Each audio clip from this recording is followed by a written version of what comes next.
from the journal Neuron. This is the Simons collaboration on ecological neuroscience. So now we've talked a lot about ecological psychology in the group and how that's distinct from your typical psychological approach.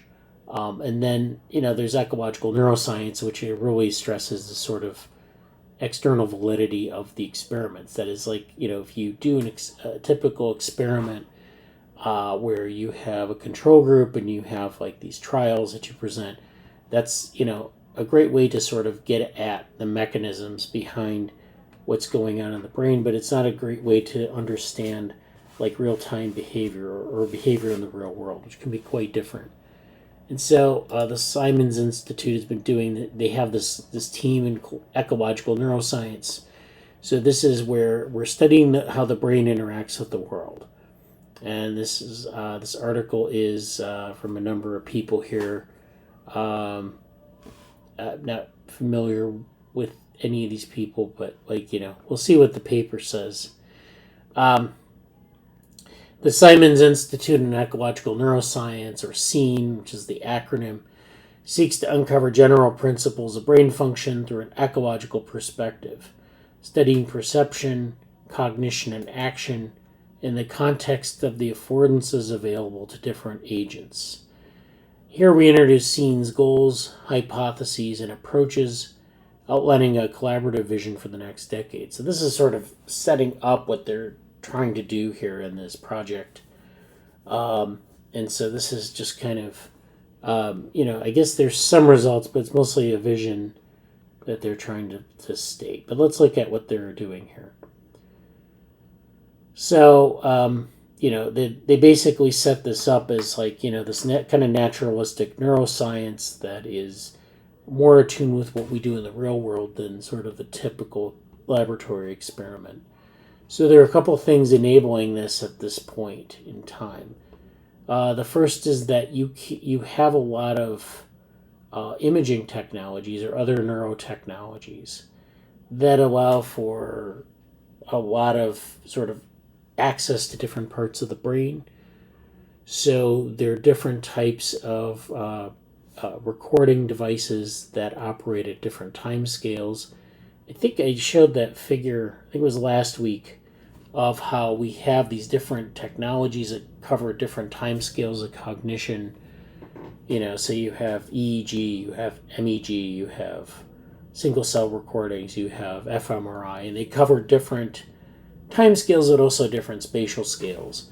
And so the idea is you can combine those technologies to know more about the brain than you otherwise would.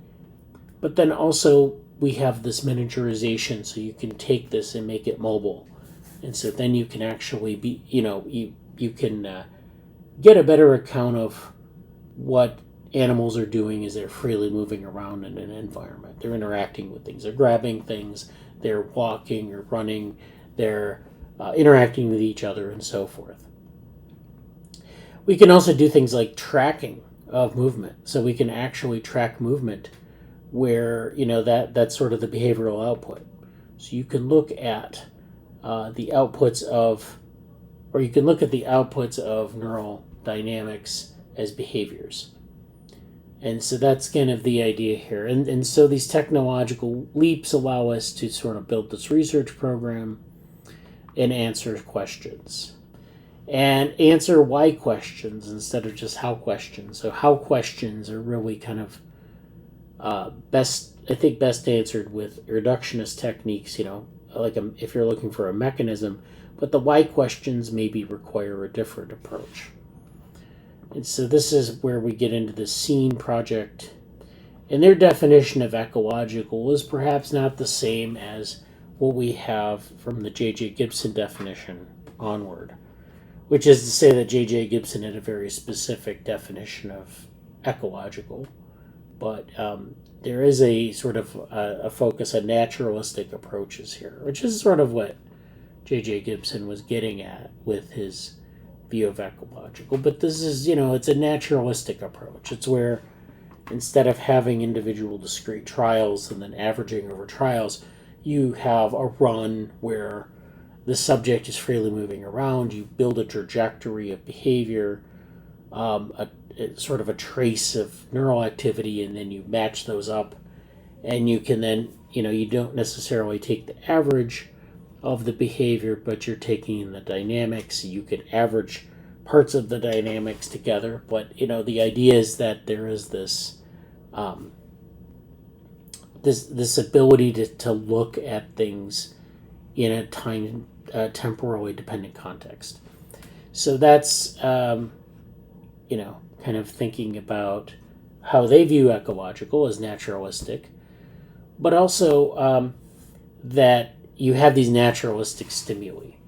So, you have things like fluttering leaves rather than random dot kinematograms. So in the lab, we'll use these very highly abstract mechanisms, and they're supposed to represent things in the real world. So you'll show people a picture of a bunch of dots or dots that cluster together versus not, and then that gives you some indication of, how people perceive patterns. But instead of doing that, we can also just give people those patterns directly, and then, there is this aspect of universality versus specificity. So if I show you a picture of fluttering leaves, you can respond to the fluttering leaves, and I can get your response. Now, whether that maps to some other type of motion is questionable. But then again, if you give me a bunch of random dots, that might also be questionable as to whether that translates into any broader set of findings other than your ability to recognize patterns in random dots. So it is a question of how universal some of these responses are. But the way to do that, of course, is to do this across the number of tasks and see what the commonalities are. And it probably would work better than giving a universal test of that. But, again, we don't necessarily know that to be the case. You need to have the research program to see. Conversely, ecological tasks need not involve naturalistic stimuli or behaviors. Artificial inputs or even highly trained behaviors can be ecological, provided they embody the right organism-environment coupling and computationally appropriate challenge. So naturalistic and ecological are thus complementary, but not synonymous. So, sometimes we're dealing with ecological validity, sometimes we're dealing with this sort of external validity of a naturalistic view, and they're not synonymous, but they do enforce sort of a better practice for experimentation, if possible. Then they mention ecological psychology, which combines both of these. Scene emphasizes the ecological over the naturalistic, so there is a difference there between ecological psychology and what they're doing in this research program, but it's a minor sort of aside. I mean, it's just kind of like we're not living up to the principles of J.J. Gibson, but it's a practical thing more than a philosophical thing. So they mention that we consider a task to be ecological if it includes three elements. First is a closed loop perception action loop, so being able to interact with the environment freely, but also in this closed loop way that's not decoupled by experimental abstraction. Then two sequences of actions and a delayed reward structure create a credit assignment problem in linking actions to outcomes. So, there's this idea that, what thing in the world causes this thing to happen in the brain. And so, being able to sort of have a way to understand that and just throwing people in a naturalistic environment doesn't necessarily allow you to do that. You have to control the experiment somehow to make sure that that's accentuated. So you can have that credit assignment that's very clear. And then three, partial observability, requiring brain states that synthesize sensory inputs over time to infer hidden world variables and guide actions. So this sort of partial observability of what's going on in the brain. So we can't observe everything that goes on in the brain. We have our tools, and we can figure out what we could, from what we can measure, we can figure out different mechanisms, but we can't observe everything that's a part of this sort of brain state.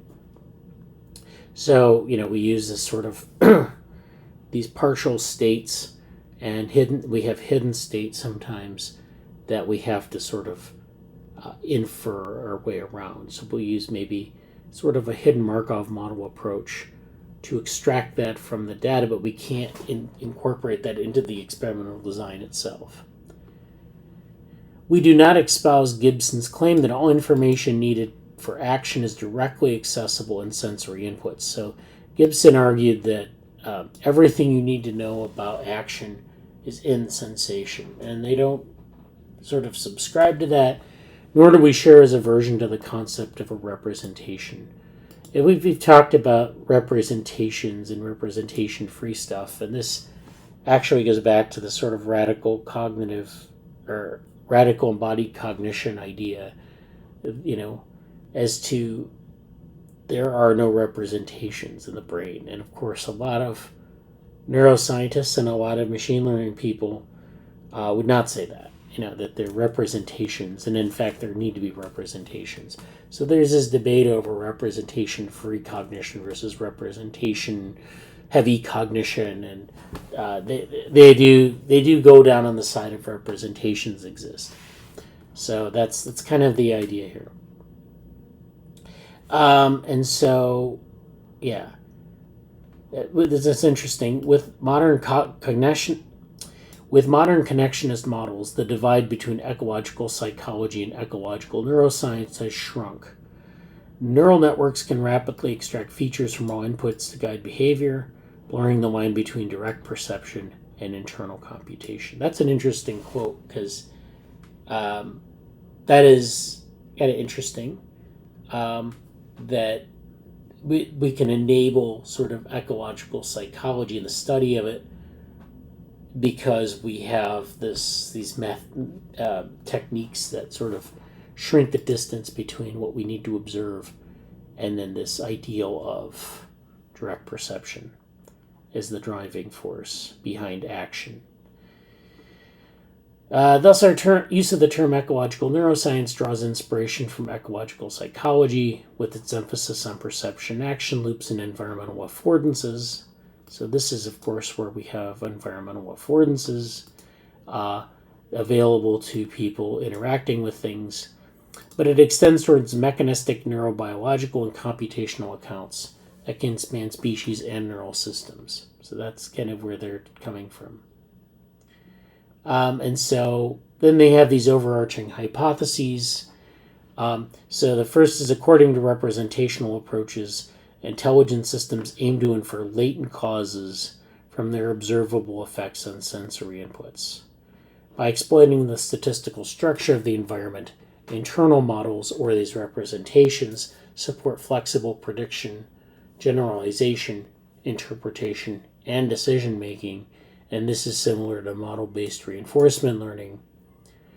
Representational learning, therefore, plays a central role in modern neuroscience and machine learning, where both biological and artificial networks can learn generative structures from data, which in turn can be used to explain and produce new observations. Intelligent systems may create a perceptual module to represent sensory information about the world, including information that is not immediately useful. Then it may use a separate policy module to choose actions based on these action and value agnostic representations. So this is hypothesis 1, encode all causal latent variables. Then we, of course, have hypothesis 2, which is encode reward predictive variables. We have hypothesis 3, which I guess is H1. And this is based on this idea of ecological psychology. So rather than developing a complete internal model of the world or narrowly reward-centric representations, our brains may be focused on representing what Gibson calls affordances, or the opportunities for action that the environment provides. Although this idea has been explored in both ecological psychology and neuroscience, it is yet to be developed into a mathematical framework. So we formalize this third hypothesis as encode or prioritize encoding of controllable latent variables, generalizing the categorical affordance, and this becomes a continuous method of controllability. So this is where we have these three hypotheses. The first is encode all causal latent variables. So everything that is a latent variable is encoded. And so that's, and then the second one is encode reward predictive variables. And then the third is encode controllable latent variables. And so then this idea of the affordance as continuous controllability is interesting, just on its own.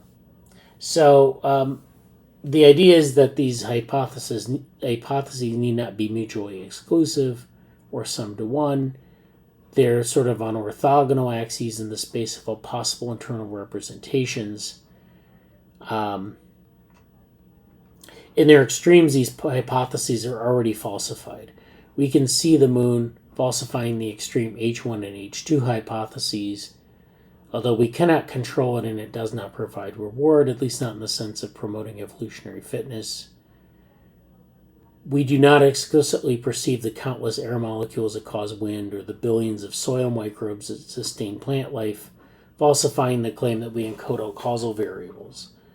So, further, it is possible that the other axes of this hypothesis space could exist, and that as animals learn to negotiate their environments, a representation that was more like HO-like becomes more H2-like.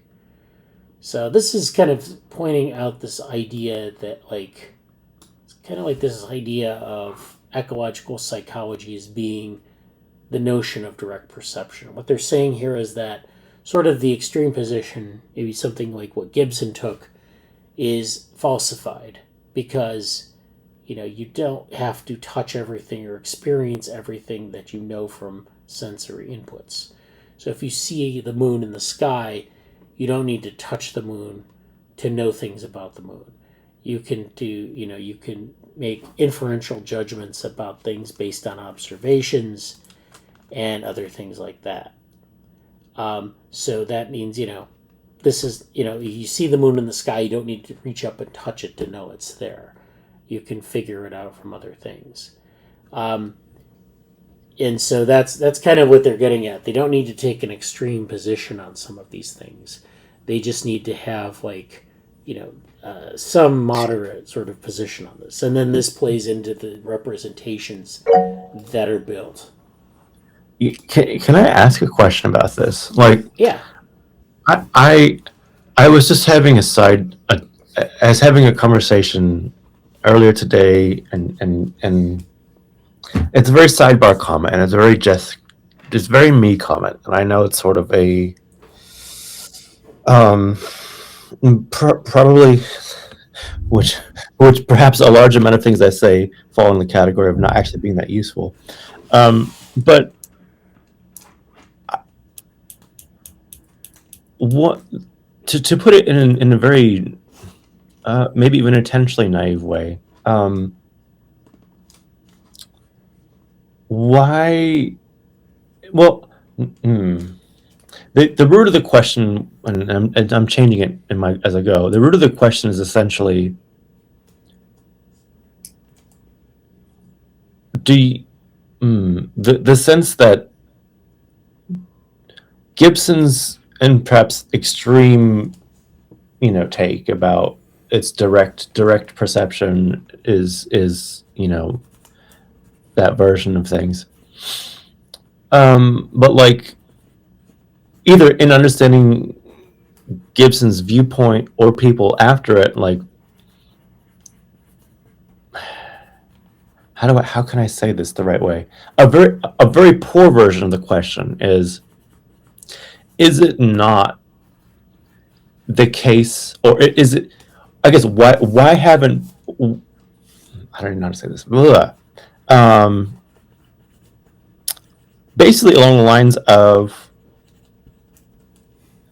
why compete, why uniformities? Why does it all have to be one it all has to be direct perception. And I know this, like, we know, like, we're like you're doing like meta brain models, and I'm sure other folks in the world have considered there's more than one kind of perception and kind of cognition happening. It's not all one magical theory that someone says, oh, it's all direct perception, But I guess like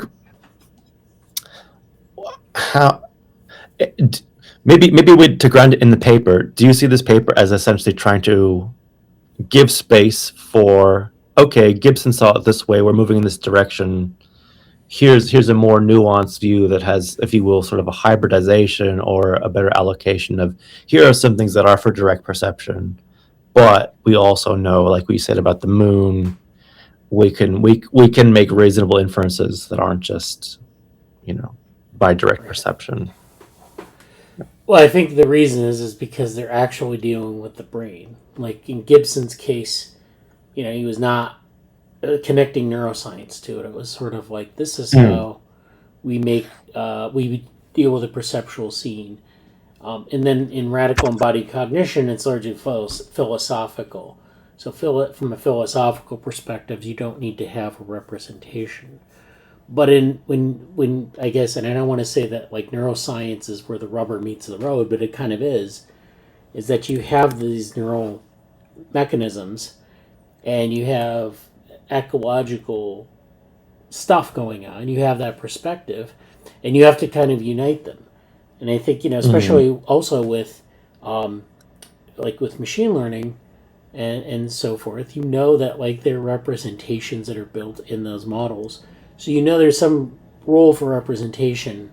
It's clear that it's not representation free.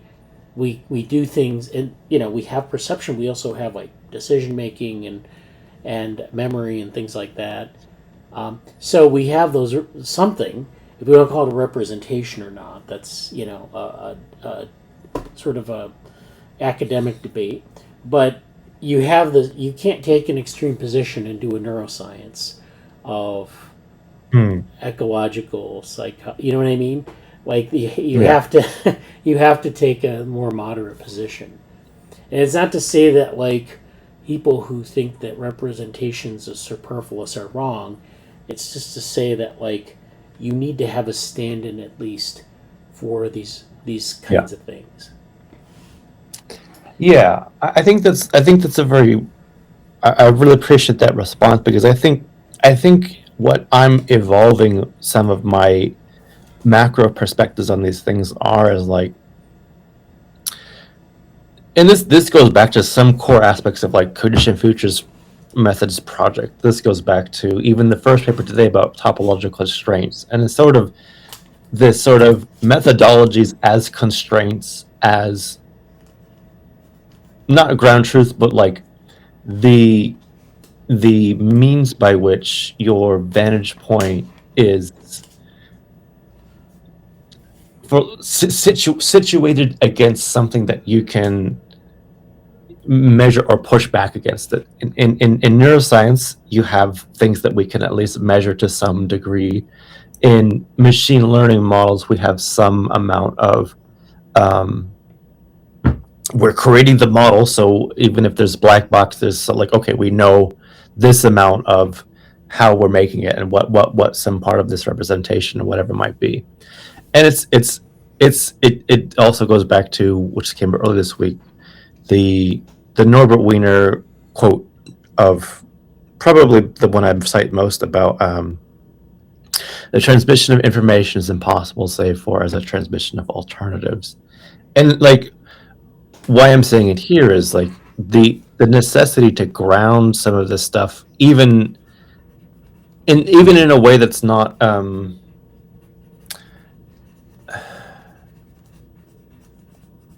it's sort of the idea of trying to prove, and maybe it's even more a matter of like epistemological humility or epistemic humility in okay, here's what, from this point of view, and if you link this methodology, here's what you can kind of, there's a certain not mutually informed constraint in the Amanda Nelson sense, but there's a certain mutually, the constraint of the methodology offers a a context window, offers a bounded context for which things you can do, which you can understand within that space, and having articulations about what those things are helps the process. Anyway, I'm speaking a bit more greedily, perhaps, from there's a project that I'm working on that's addressing what I'm saying, and I can't really articulate it much more than that right now. But I appreciate your response very much in that sense. Yeah, it's fine. Yeah, I mean, this is just kind of like one perspective on this too. It's so. Mm. Let me finish up here and just say that, Mhm. like, so that's what they're trying to do. They have this hypothesis space, and then of course they have these teams that are going to be doing this. They have four model organisms: bats, mice, macaques, and humans. So a good sampling of mammals, from primates to chiropterans to um, uh, rodentia. And then you have the theory and data science linking all these model organisms together. So you're doing, theory building, you're doing data analysis, and then kind of bridging the gap between all these kinds of diverse systems. You have this sort of model of affordances. Let me zoom in here. So you have, of course, your agents. You have this model of neural dynamics. You have this model of beliefs or algorithm dynamics. You have algorithmic constraints. You have this belief and these neural dynamics embodied in a set of actions or in a body that does things, that produces actions through muscle or through limbs. And then you have the world it interacts with. So this is where the affordances live. This is where the interactions between actions and affordances comes into play. That provides a closed loop feedback back to neurons and beliefs. And then observations about the world, which are indirect sometimes. And sometimes it's like, so I can reach out and touch something to observe it, or I can observe it using like a passive sensory system like vision. So I can look at the moon and I see it. I don't need to touch it to verify that it's there or to verify what it does. Sometimes I need to touch it with, using affordances. Or sometimes an affordance could be something like a telescope where you can see detail on the moon through that tool. And so that's another form of an affordance and an observation. So that's kind of their model. And this is, the basic model of all studies of closed loop feedback, except now we have this sort of naturalistic view where we have, not these abstract things, but we have real world scenarios. And then, of course, we have our partially observed Markov decision process, or our POMDP model, which is where we have our beliefs, our observations and actions, our affordances, our uncontrollable world state. So we can control or manipulate affordances, but we also have the world state that's uncontrolled or uncontrollable. And then we have rewards. So if our affordances and our world state match together, we get a reward. If not, we don't. And then these rewards evolve over time, as well as the world state and the affordances, and then our own sort of observations and actions on those affordances and that world state, and then that influences our beliefs. So our beliefs evolve over time. And this is the thing, too, with the naturalistic view, is that you can build a model like this and implement it in an experimental design. So you have rewards from the previous time, from the next time, and that's factoring into your current time or your current observation.